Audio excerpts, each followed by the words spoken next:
Greetings. This is Justin Allen with the Elite Nurse Practitioner. Welcome to the Elite Nurse Practitioner Show, podcast dedicated to nurse practitioner entrepreneurism and achieving financial freedom, where I talk directly with nurse practitioners who need help. Listen up, our market is saturated. Jobs can be scarce. We are underpaid. We are undervalued. We are taken advantage of by the sharks within the healthcare system, and frankly, screw that. I'm sick of it, and it's time for a change.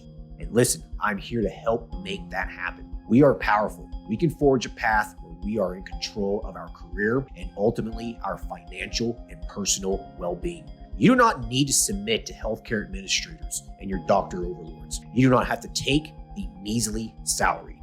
You do not have to work 50 to 60 hours a week. There is a different way, and I'm here to show you that path.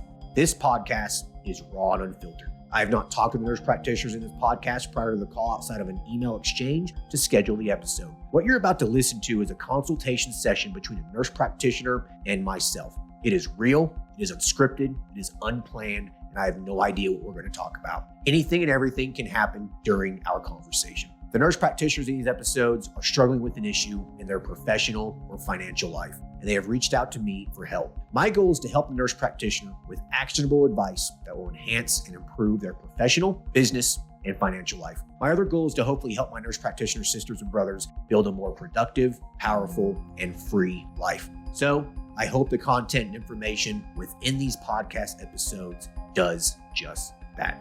All right, onto the episode.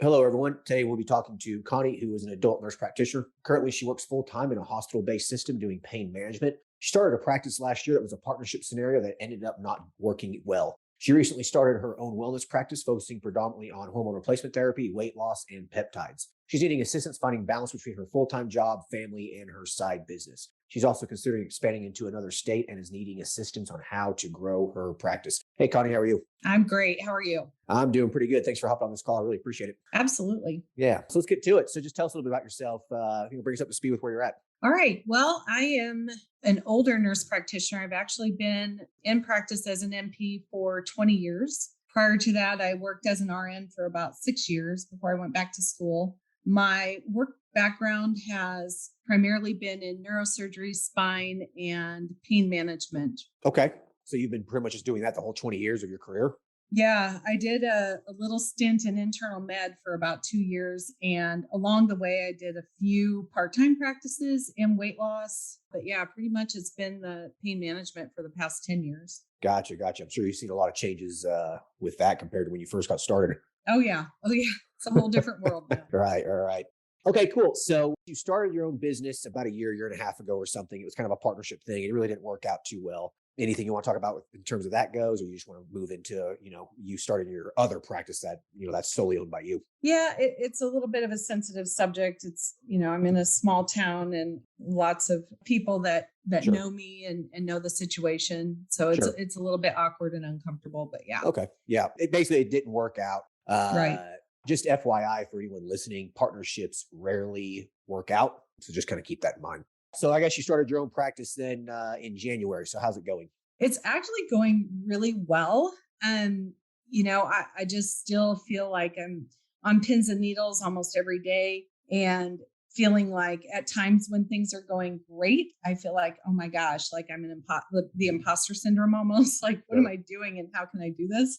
And then there are days or weeks where the phone's not ringing and I'm questioning why I ever made this choice in the first place. But overall, I've been able to really grow pretty steadily, to be honest. Yeah, that little roller coaster there is really, really common amongst entrepreneurs, especially people who strive to be successful. So, those feelings are completely normal. I mean, I still suffer from that stuff sometimes too. I'm like, well, we only have 2 new men's health patients today. Like, what's going on? Are we failing? Are we closing down?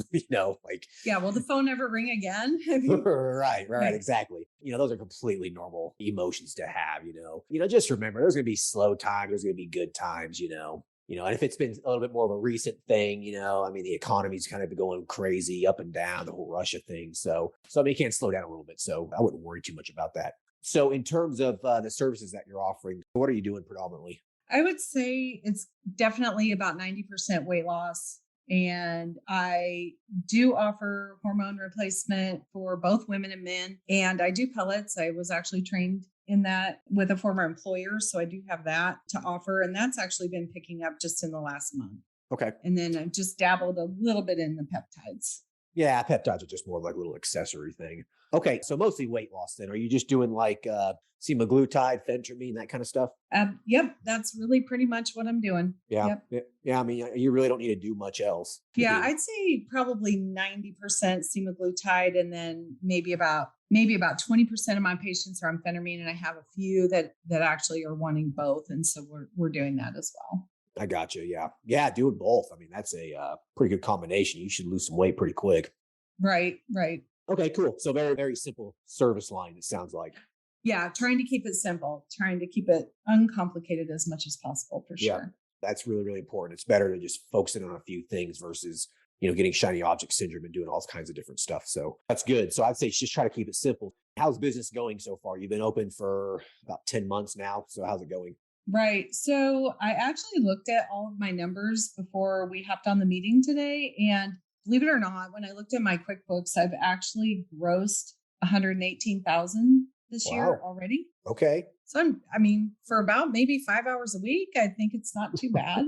That's you're doing pretty good. I mean, that's pretty impressive for 5 hours a Yeah. week. Any Yeah. idea how much you've actually netted from that?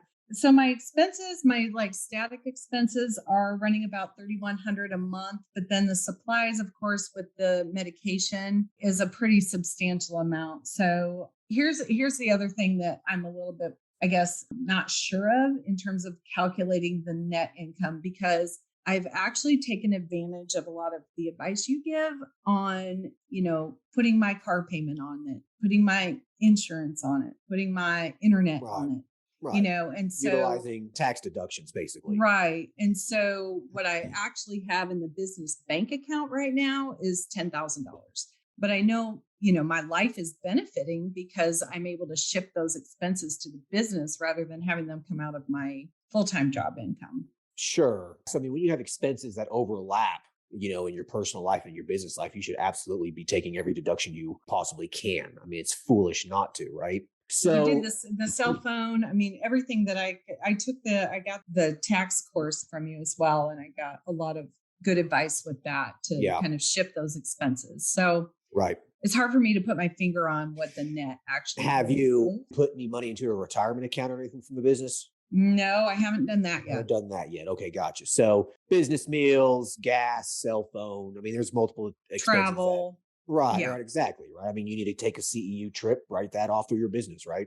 Yep. Right. Exactly. Okay, so then, there's kind of two ways to kind of calculate out your profit, right?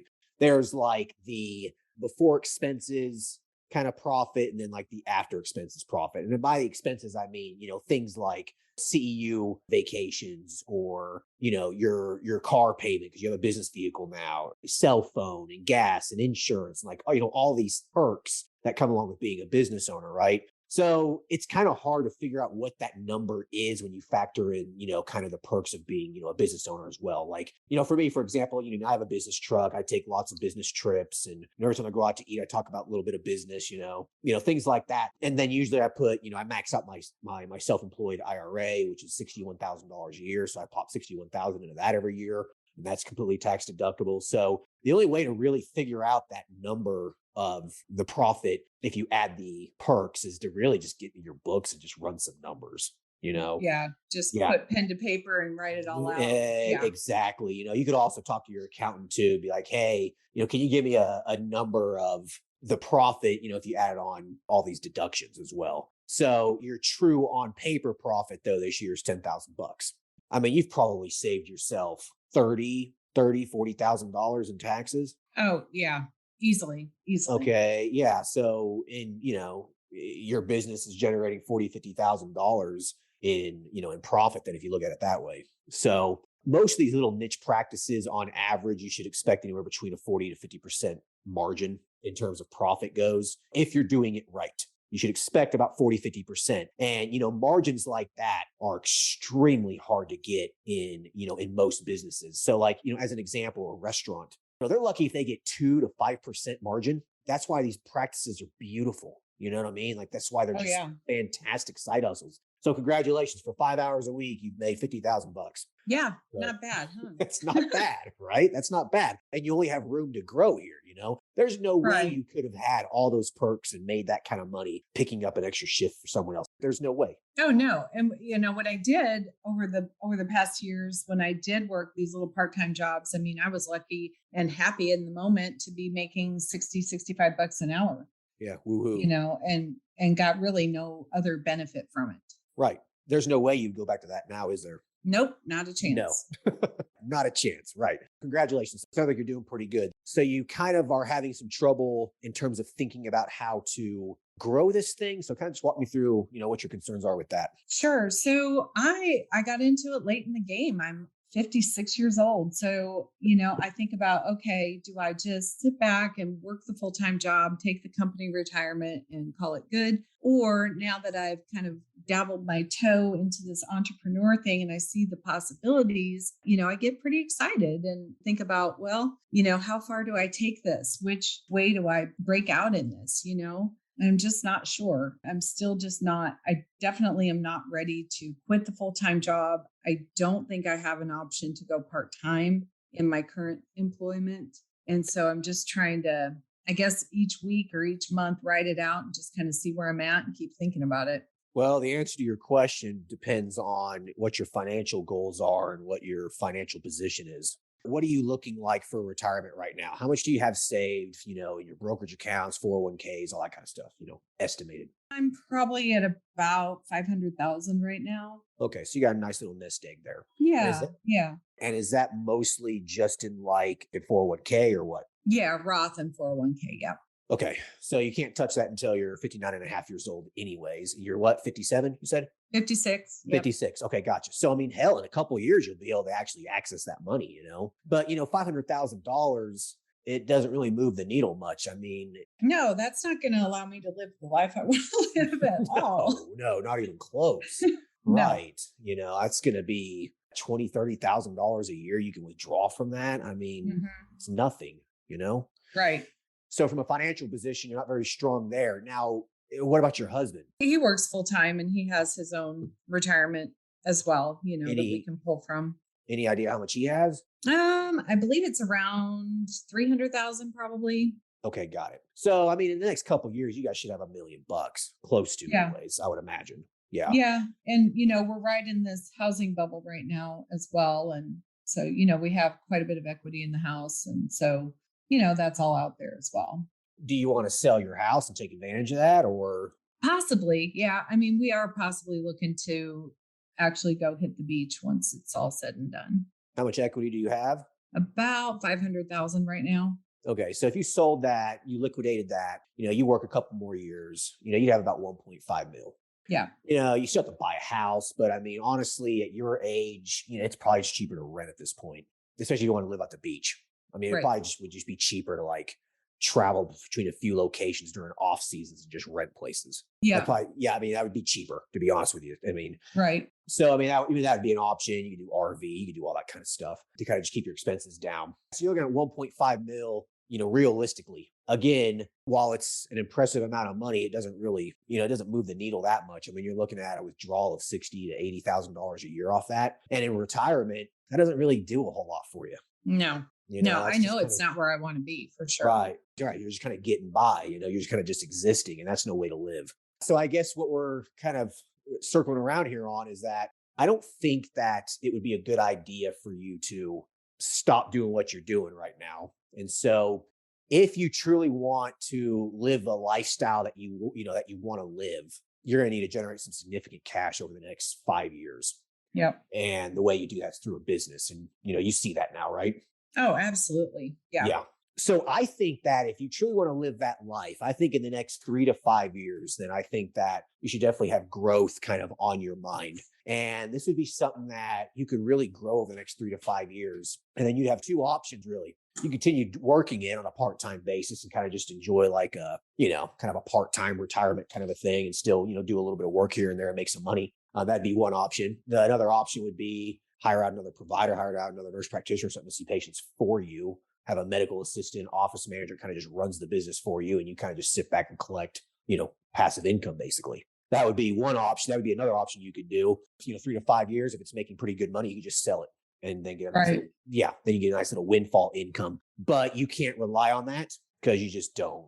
That's why it's a windfall income. It just happens. It's like, whoa, cool, So realistically, I think options 1 or 2, or maybe even combinations of option 1 or 2 are probably where you're going to be headed. Okay. Put it in perspective. So I started my men's health clinic 3 or 4 years ago, and I see patients for anywhere between 4 to 6 hours a week on average.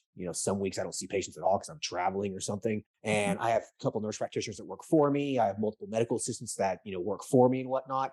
I sit back and make $10,000 a month for not doing much. Bad. Yeah. Not bad, right? For not doing much. So that's what I'm saying. You could easily get there.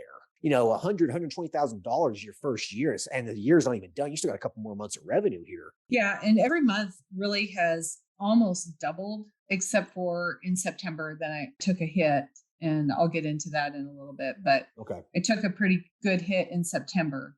But prior to that, I was pretty much doubling every month. Right. You are on the correct trajectory of business growth.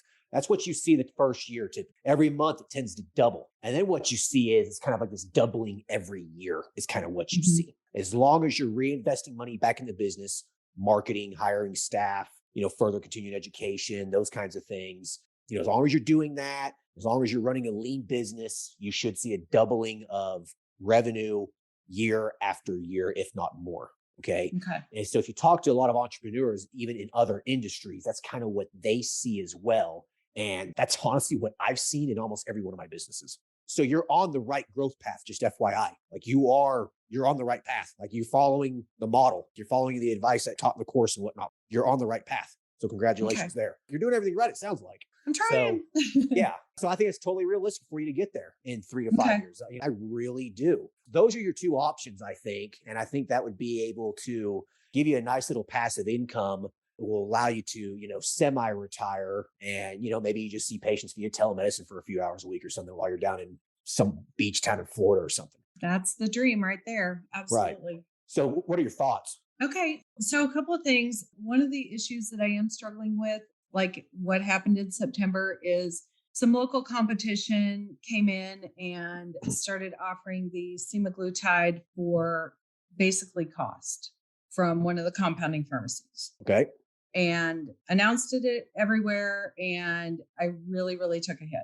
Okay. And so then the dilemma was, okay, do I match or beat that? Or do I just keep doing what I'm doing and let it fall where it's going to? Well, I guess my question for you is how the hell are they making any money? And is that something that they can actually truly justify long term? And that's what my thought was as well. I guess just being a new entrepreneur, I'm just really, really uncomfortable with, well, what's going to happen? Is this going to just crash my entire practice? Well, and I'm just like really skittish about the whole thing. Well, you really don't know that, right? I mean, there's no way to know. But, my question is how do they justify that? No one's doing this for free out of the kindness of their heart. You have to make a living. It's a business. You know what I mean? Yeah. So, what's their plan here? Get a bunch of patients through the door and then, congratulations, after the first month or two, now it's, $500 a month. Right. So you can't ever go back on that once you set that price, I don't think, It's just going to it's going to piss people off. So I guess that's what my thought was. Right. So what the hell? What's their plan? I don't see how it's gonna work long term. Yeah, I think there's an office visit fee associated with it, but it's definitely not following the model at all, Right. And so I don't know what the profitability there is. Got it. Well, I guess in the next month or two, you'll find out when patients start coming back to you. Yeah. And I've had that happen as well. And I've had some people reach out saying they just weren't happy with the service they received. And so I'm kind of hanging my hat on that because I know that I provide have you not picked their superior brain? patient care. Well, yeah. That's the thing. if you provide amazing customer service and stuff like that, it doesn't matter if some other place is charging nothing and they offer shit service, Yep. So, but have you picked their brain on how much they were being charged and whatnot? Did you understand what the problem was? You mean in terms of what the patient's being charged? Like the pricing was it was one price 1 month and another price the next time, and just not getting return phone calls, being treated rudely on the phone, things like that. Just things that are very simple to take care of. Right. So see, they changed the price. All it was a Right. marketing tactic to get people in the door. That's all it was. Okay. You could do the same thing if you wanted to. Yeah. I mean, Yeah. you could if you wanted to, or you could just charge a more reasonable fee on a monthly basis and just deliver that amazing customer service and that concierge care and just kind of see things go their own way. There's not a men's health clinic in my town. I mean, I'm pretty much the only show in town here, but there are a couple offices that do men's health and that charge, insurance. So the patient's not paying a whole lot out of pocket. I have lost some patients to that office, but we've also had a lot of patients come back because that other office is stuck in the insurance model. We all know how much of a pain in the ass that is. Right. So they come back because they like the convenience of, my practice. Follow-up visit on the phone's 5 minutes. It's just a quick phone call. We don't have to worry about insurance nonsense, all that kind of crap. Keep that in mind as well. I mean, if you're offering the convenience and the customer service and stuff, I don't think I would stress out too much about it. Keep an eye on your numbers right now. And, if you see, 2 or 3 months of low numbers, then there's probably going to be a problem. And you either need to match that offer or come up with something a little different. Right. Okay. I mean, already October is looking better. So, okay. And my thought, I guess, too, even when I started was, well, as long as I can cover my overhead, I'm just going to keep plugging away at what I'm doing. Yep. And so I'm there for sure. I haven't ever been like in the red on that at all. Well, that's exactly what you do then. You just keep plugging away at it, okay? I mean, you have $10,000 in the bank. At the end of the year, you're going to owe taxes on that $10,000. So why not reinvest that $10,000 into your practice and get this thing going? Right. Okay. That's what I would do. If you want to, yeah. You want negative income at the end of the year. Okay.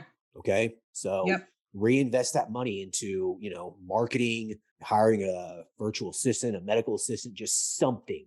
Okay. Yeah. You're better off reinvesting the money back in the practice. Cause I'll tell you what, at $10,000, if that's your net profit at the end of the year, you're going to walk away with, in your income bracket, maybe $6,000, $7,000. Mm-hmm. So you just lost $4,000 or $5,000. And then what are you going to do with that money? Put it in the stock market, watch it just stay flat for the next 2 years when you can reinvest that $10,000 in full in your practice and see it exponentially, give you a return on investment. So right. Yeah, you're always better reinvesting money back into your business. Always.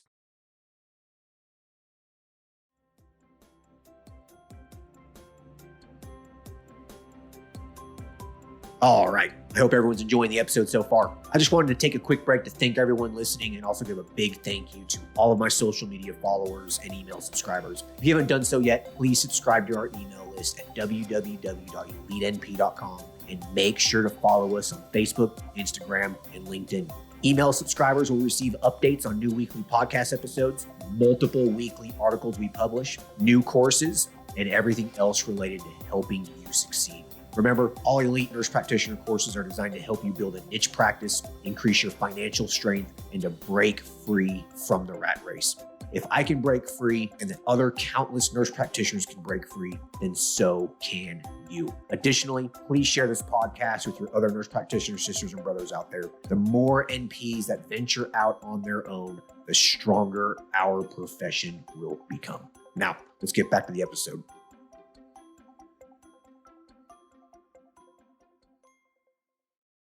So just really put some thought into what you're going to do here to pivot. Okay. Yeah. So on that note, one of the thoughts swirling around in my brain is I'm actually originally from another state and I'm practicing in Texas right now, which is, completely restrictive, but my home state is not.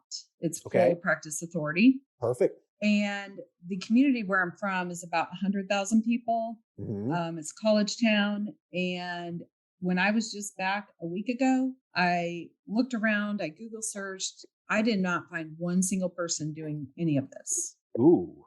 Yeah. Well, that's a gold mine. That's what I'm thinking, but then I'm back to how do I juggle all of that? I actually had a child a little bit late in life. So I have a 14-year-old who is active in sports. And, it's just the juggling of trying to make it all happen. But I really see an opportunity there. Are you still involved in that community at all? I am. I have family there. I have friends there. I was just back for a football game last weekend. My sister is there. I still have my MP licenses active. Okay. Now, obviously, you can't move and you don't want to fly out there every week or two, Right. Right. Yeah. With the full-time job, I can't. You can't realistically do that anyways, right? So The only option going through my mind right now is that you open up a satellite office there, like an actual physical office, something cheap and Hmm. small. Doesn't have to be anything crazy. And you hire a medical assistant there to basically do your work. So, like, Okay. answer the phones, order refills on patients' medications, stuff like that. So, in most independent states, a nurse practitioner can delegate just about anything to a medical assistant. Okay. Yeah. And so that's the beautiful thing about it. In my state, my medical assistants can do injections and all that kind of stuff, and I don't even have to be there. Like basically, the scope of practice for a medical assistant is like so gray and so open for interpretation. I consulted with a lawyer real quick, and she was like, "Yeah, you should be fine. Don't worry about it."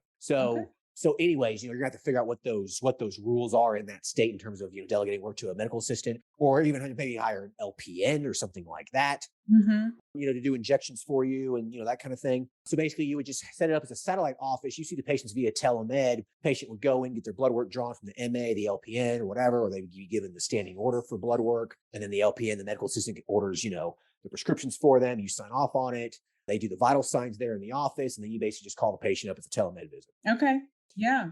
I mean, you prescribe some controlled substances. So, Yeah. Some phentermine and testosterone. right. If the DEA decides to lift the restrictions that they had, they lifted during COVID. You could see patients via telemed and prescribe a controlled substance without an in-person Right. visit. If they decide to go back on that, the restrictions get put back into place. This is the beautiful thing Hmm. about this, that if you have a satellite office and the patient's physically in that office during the time of the telemed visit, you don't have to see them in person. Oh, I There's a didn't little, know that. there's a workaround. Yeah. Okay. Totally legal to do that. So keep that in mind. That'd be another option too. You wouldn't even have to worry about the controlled substance thing. If that happens, I don't know if it's going to happen or not. Who knows? You know what I mean? Right. Right. I mean, nobody knows at this point.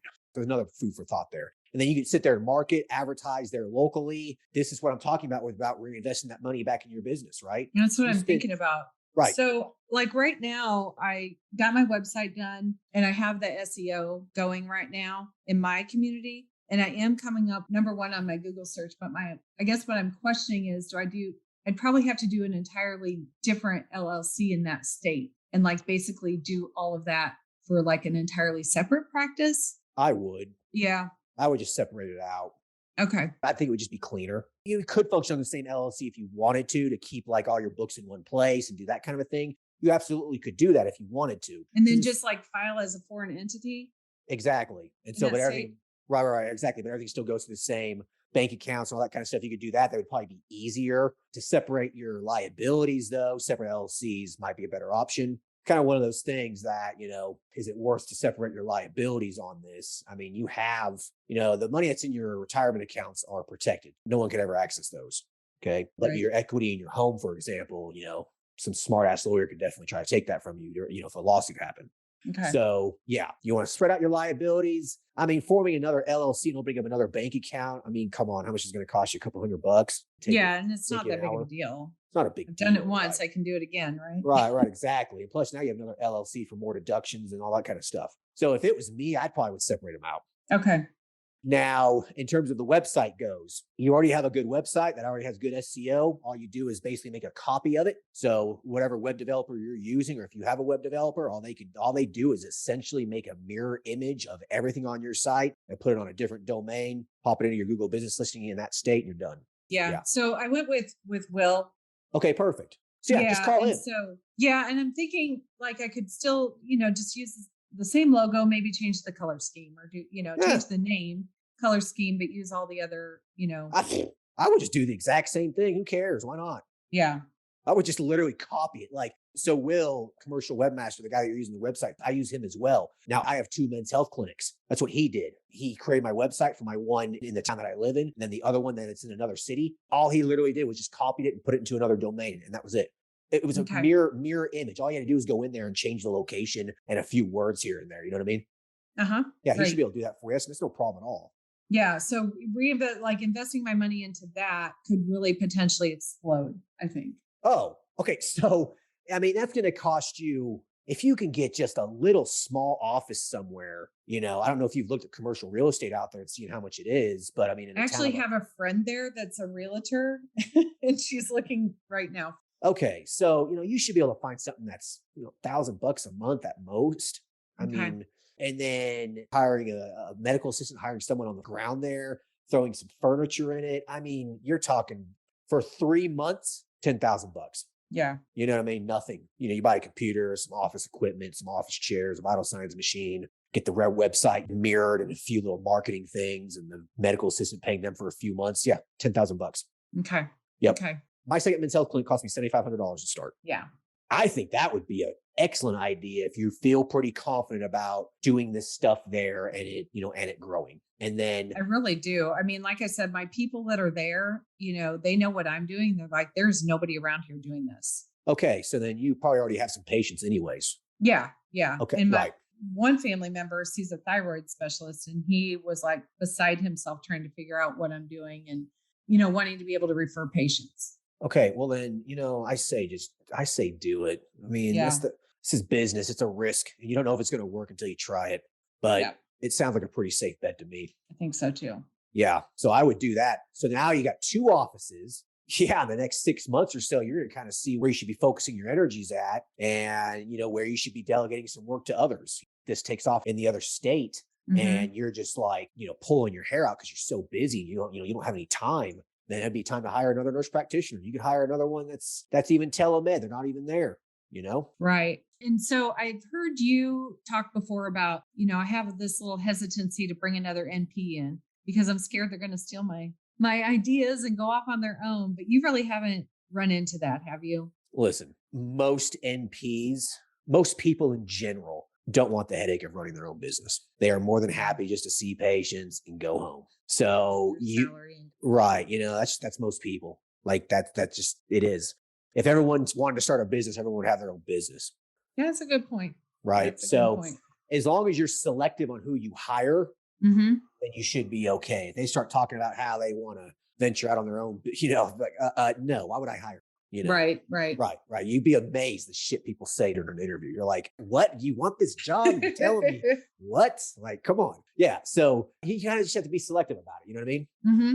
Okay. Yeah. So I think you'd be fine. Plus you haven't signed a non-solicitation clause and that kind of stuff and non-competes and those sorts of things. And, you should be okay. Yeah, that's a good point. Right. So you should be fine. So I don't think I'd worry too much about that. I say do it. I think that you could get this set up in no time at all. I set up my second men's health practice over a weekend. I drove up there, bought furniture, went to Best Buy, bought a computer, whatever. I hustled my ass off for 2 or 3 days, set the whole thing up, and then stepped away. Medical assistant walked in and took it over from there. Wow.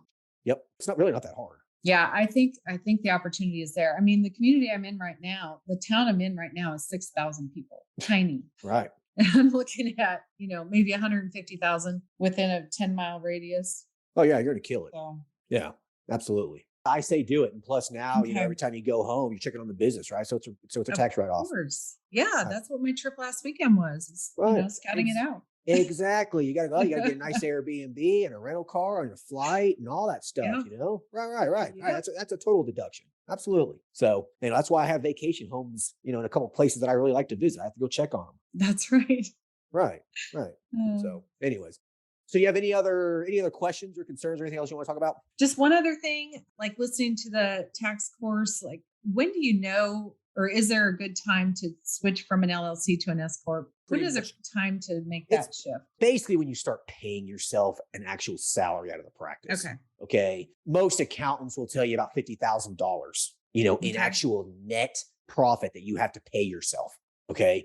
You're going to get to a point in your business where, even after deductions and whatnot, you're making money and you have to use that money. You either reinvest it back in your business as a deduction or you take it out. Okay. If you take it out as a draw from your LLC, it's going to be taxed at your tax bracket. Now, as an S Corp, though, you'll pay yourself a salary from the LLC. That'll be taxed at, your income tax bracket plus employment taxes, which is about 15% on top of it. So once you start paying yourself an actual salary, let's say, for example, my men's health practice, I pay myself $5,000 every 2 weeks. Like that's my actual W-2 income. Like it's an actual W-2 income that I pay myself for my business. Okay. Now I elected as an S Corp. Now anything that's left over after that, I can withdraw as an owner's draw and skip paying the employment tax, which saves me 15%. Okay. Got it. So you don't have to worry about it until you actually start making enough money to actually pay yourself. Okay. Yeah. So, right now I'm just, it's the reserve and then the reinvesting is all that it is. Right. You really don't have to worry about that a whole lot right now. You just really don't. You're not paying yourself any. So I don't think I would worry too much about that right now. Okay. Yeah. Good to know. So Any other questions?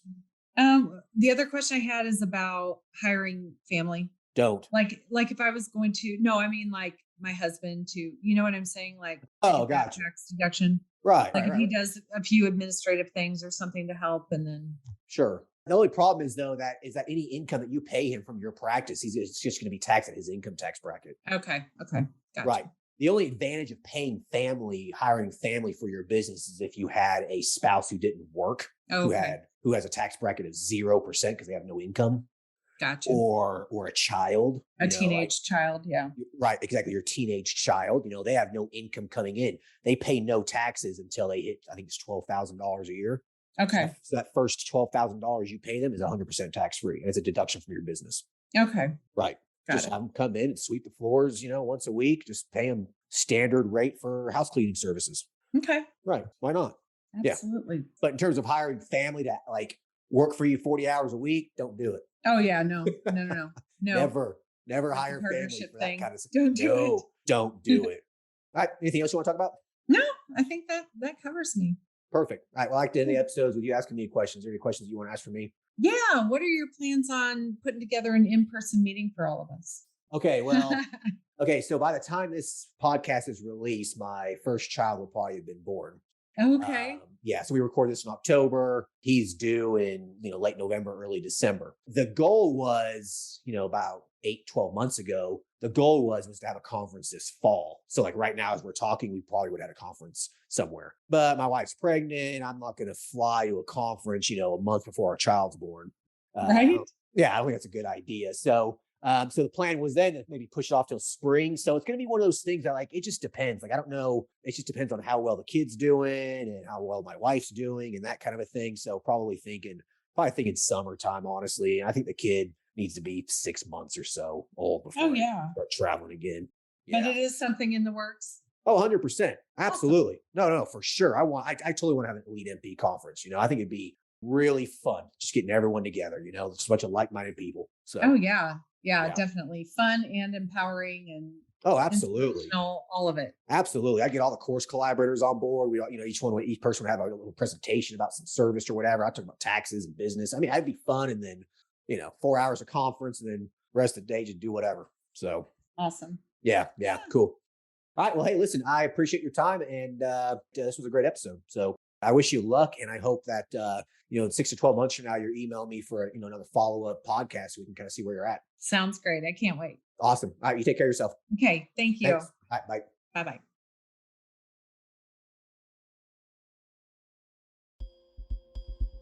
All right. I hope everyone enjoyed the conversation with Connie. I think she's doing very, very well for being open for just, less than a year. I mean, she's made, almost $50,000 in profit working 5 hours a week, guys. You're not going to make that kind of money working for anyone else 5 hours a week. You're just not going to. Very well done. She's doing really, really good. I mean, she's thinking about opening up her second practice, in less than a year. And so that's kind of what I want to talk about. I think that there's, opportunity in your business in terms of reinvesting money back into your business. People need to understand that for your business to grow, you have to reinvest money back into the business, okay? The business isn't just gonna magically grow by itself. It costs money to operate a business and to get it growing. For her, she has $10,000 sitting in her bank account. She either gives that money to Uncle Sam, okay, or she uses that money to grow her business and make herself wealthier. I mean, which option do you think is the better option? So, $10,000 is more than enough to open up another satellite office in her hometown and just sit there and collect a nice check every month, grow another business line, and eventually outsource the work to someone else.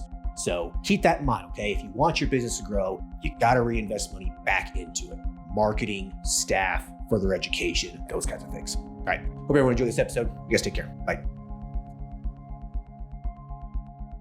Thank you for listening to the show. Quick legal disclaimer. The content of this podcast is meant for informational and entertainment purposes only and should not be used as legal, financial, medical, regulatory, or practice-specific advice. For information pertaining to your specific legal, financial, medical, or practice-specific needs, please be sure to consult with your lawyer, CPA, medical director, and/or your state's practice laws and the most up-to-date clinical guidelines. As always, do your due diligence when it comes to any information found online and in podcasts. The content in this podcast is copyrighted by Galaxy Medical Southwest 2022 and cannot be duplicated, rebroadcasted, or reproduced without our written permission.